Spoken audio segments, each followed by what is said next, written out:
Gint, thank you for taking your time. It's not often that we get to talk to a European Film Award winner and Golden Globe nominated director. How does it feel to get all this attention, all this award attention? It's been a busy week.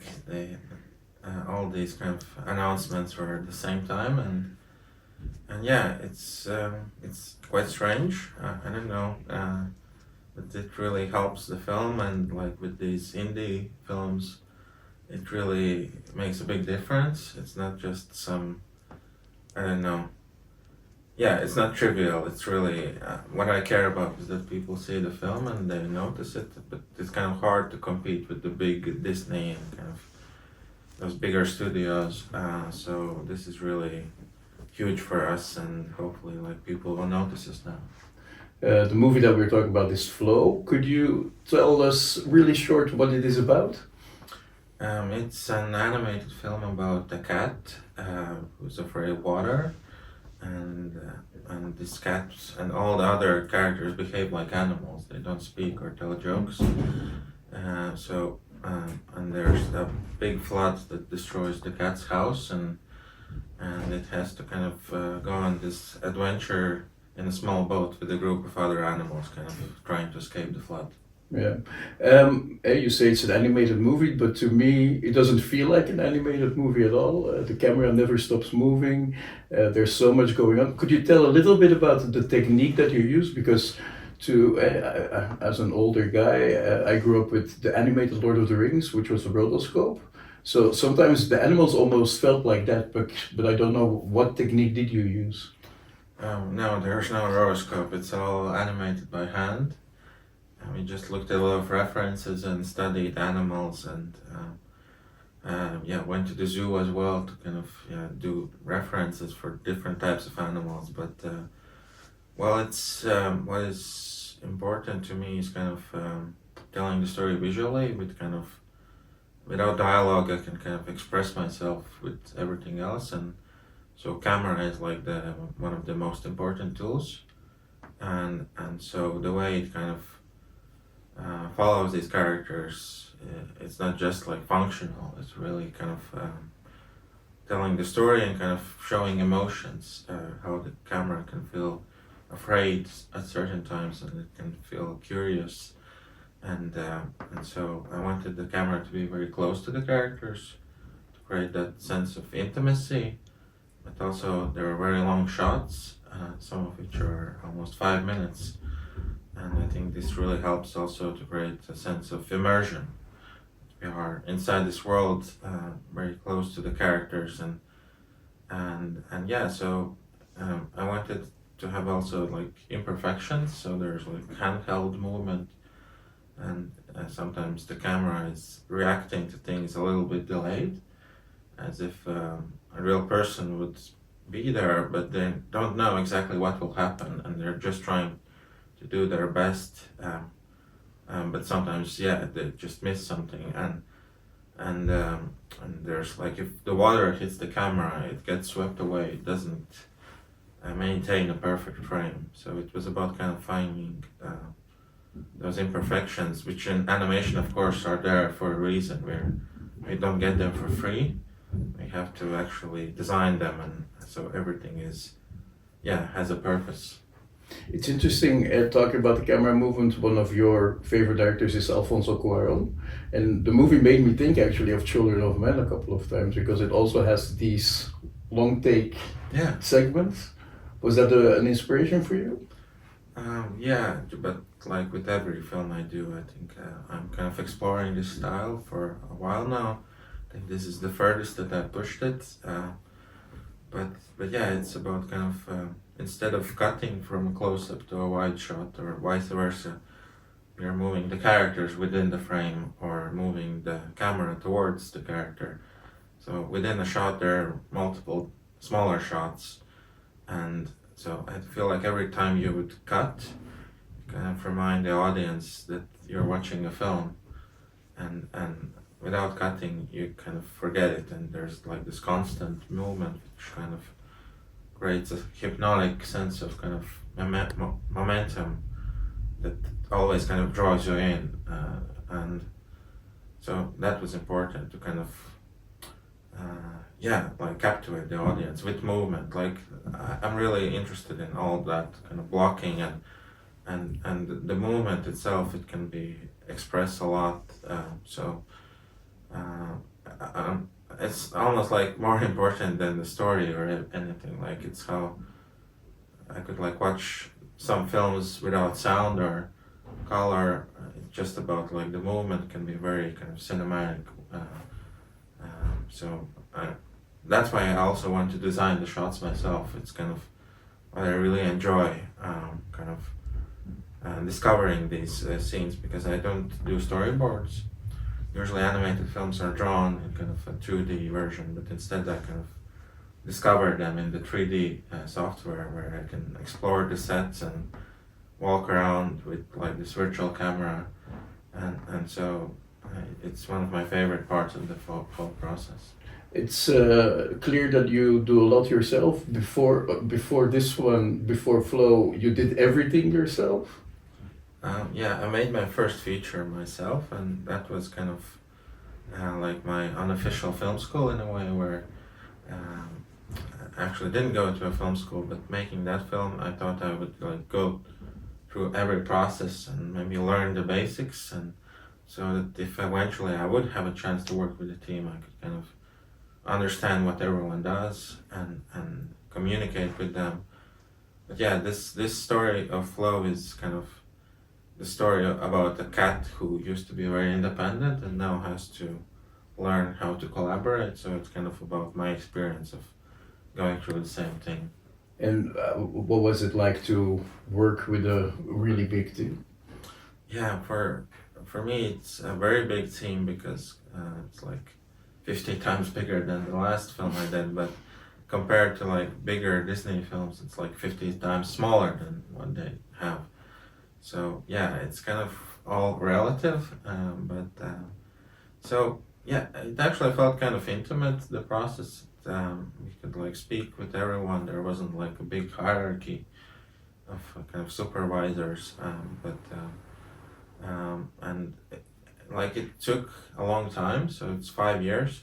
So all these 50 people that worked on the film, they were kind of spread out throughout the 5 years. So usually it was like just a few people at a time, so that made it a little bit more kind of less overwhelming for me to kind of just focus on a few people. But like I think I've heard like some independent directors can make a small film and then they make something really huge, and I wanted to avoid that, where I think I'd like to do this transition kind of gradually with each of the film, maybe growing a little bit bigger and delegating a little bit more, so that I can kind of not lose my voice and kind of keep control on the film. But for instance, I can imagine that Pixar or DreamWorks are really interested now. I'm not sure. No, I haven't spoken with them, but so no, I don't know, but I would like to continue with my studio in Latvia. So we established a studio, and it would be a shame to kind of just not continue. And I think in a more independent production we have more freedom as well. We can tell whatever kind of stories we want. In this case, it's a kind of a personal story, and experiment more with the technique and just like have full control over stuff. So that really attracts me more than kind of working in a bigger studio where it seems like they're really just doing sequels and remakes, and it's really like the director maybe has less say in the process than I had. So let's go back to the movie. We talked about the cat, but that's not the only animal that's in the movie. Let's go through all of them. So there's one whose name I always forget, the Capybara. capybara. How did you come up with him or it? Capybaras seem to be very just peaceful and friendly. That's what I've observed in real life, and the theme of the film is about kind of overcoming your differences and kind of trusting each other. So it felt like a good fit for this story to have this kind of very diplomatic character who gets along with everyone despite all the turmoil in the world, they seem to be actually pretty popular nowadays, like as a symbol of kind of finding peace, like in real world as well. Mindfulness. Yeah, so but they haven't had a lot of spotlight in films, so I thought it would be a good idea to kind of give them one of the main roles. And then you have the birds, or is there a certain type of bird? Yeah, in Flow we have a secretary bird, which is a bird from South Africa.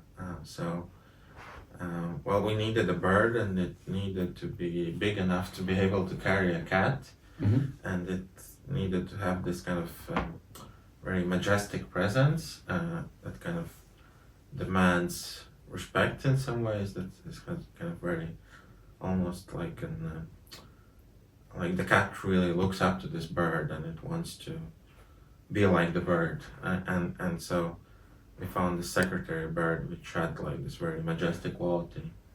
Then talking about the bird there, so without getting too spoilerific, there's a certain scene with the bird that it's actually pretty brutal.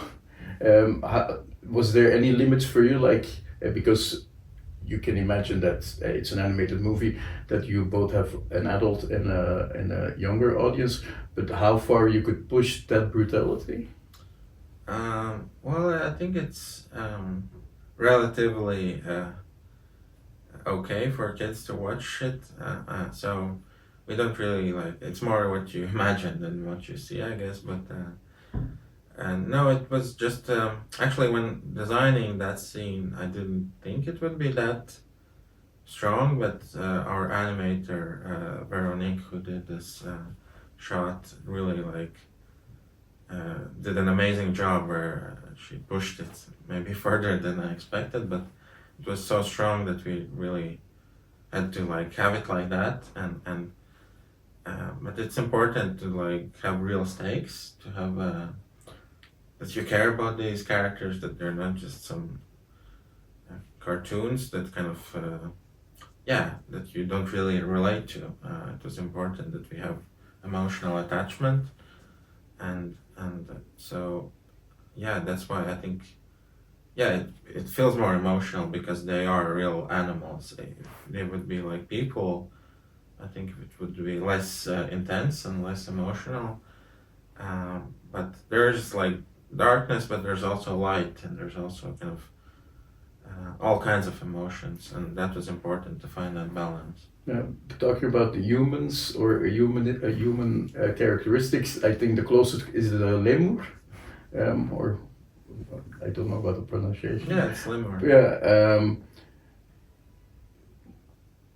Why did you? The reason why I ask is because he has a very famous part in Madagascar. So he's the one character that I think is sort of like, oh, we've sort of seen him before.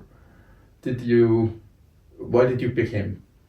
I haven't seen Madagascar, so I don't know, but well, each of the animals had to be very distinctive from each other, so that's why there's one bird, and there's the capybara, which is different. The silhouette should be recognizable, but also their voices. And the lemur is very distinctive, but basically all these characters want the same thing. They are looking for a group that they belong to, that kind of accepts them, but they have different ways of achieving this. And the lemur, thinks that it will collect all these objects and that will make others like it, and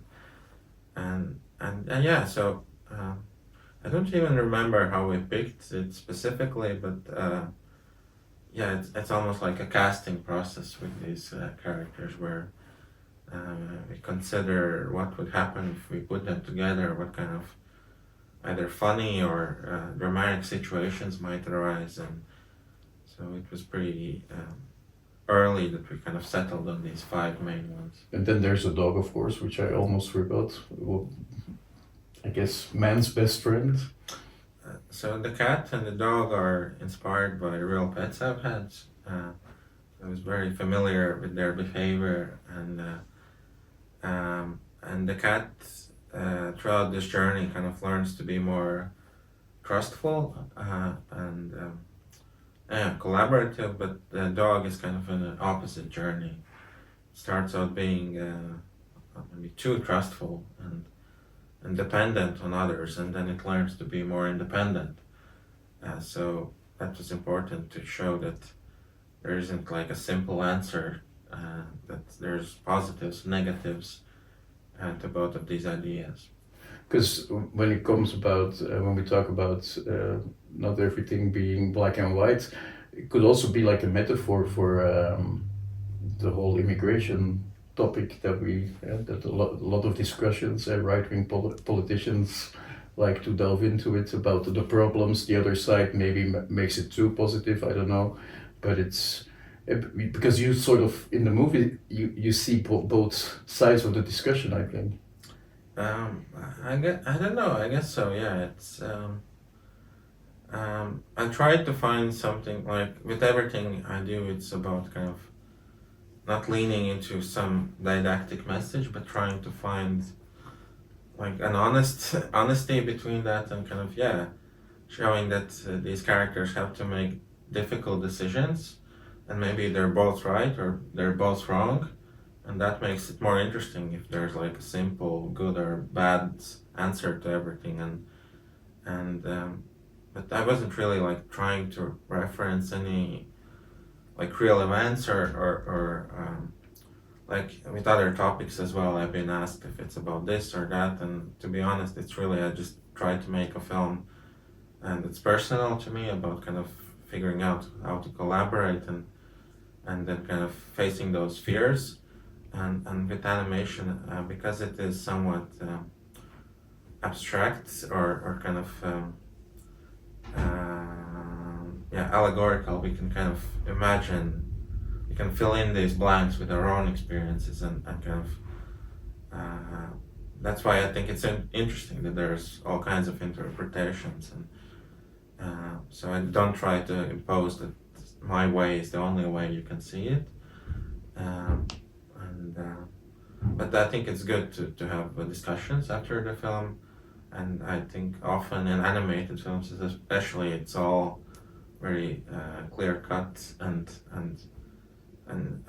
has a clear message that you don't really have to think about. It's all finished and everything is solved and you move on. But I think it's important to show that some things are, like, maybe these characters do kind of change and learn something and grow, but there are still some problems in this world, and not everything is solved, and we still have to like figure out, we can't have to take action and have to actually continue working with solving these problems. There's one topic to finish off that I think should also be sort of confrontational for you. You started a movie 5.5 years ago, maybe 6 by now. And then the flooding is the main antagonist in a way. You have the flooding, but now all these things are happening in like fast forward, the climate crisis, the Valencia, you had the rain a couple of months ago. What does that do to you when you make a movie like this and then you see all these things actually happening? Not like in the movie, but it's clear that there's bad things ahead for us. Well, I think it's not, I guess this is maybe more prominent now, but I think we've had these disasters also 5 years ago, and so I don't know, it's, I think like maybe if we would just like make a real documentary about these devastating events, people might not want to watch a film like that, or only people who already care about this stuff would watch it. But because there's also like an adventure story with animals, and there's comedy and all kinds of emotions, that it could actually reach an audience who might not care about this stuff, and maybe make them think about these things, and yeah, but it is kind of scary, and but it was important again not to like have simple solutions for all that. I don't know how to, like, watching this film, you're not gonna solve all these problems, but because I don't know how you can do that, but at least maybe can raise awareness and show that by kind of working together, these animals could kind of overcome these challenges, and maybe if they would be on their own, they would probably not make it. Okay, thank you so much. Thank you.